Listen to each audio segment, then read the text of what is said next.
د ایران او اسرائیلو کیسه نوره هم ګرمه شوله.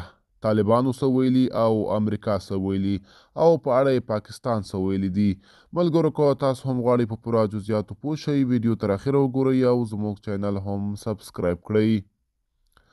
پر اسرائیل د ایران برید ته په غبرګون کې د امریکا ولسمشر جو بایډن ویلي اسرائیل سره ولاړه ده خو په یرغلیزو عملیاتو کې برخه نه اخلي.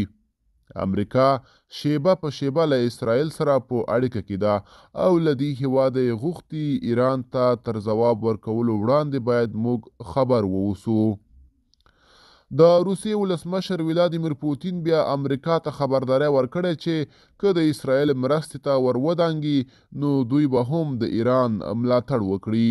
د پاکستان بهرنیو چارو وزارت بیا یوې اعلامیې کې ځان بېطرفه نیولی او د منځني ختیځ پر روان وضعیت یې اندېښنه ښودلې ده.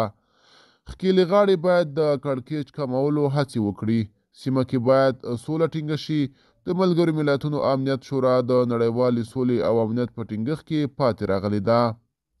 طالبان بیا د روسي او ایران خوا نیولې او د اسرائیل پر ضد یې د ایران ملاتړ کړی دی.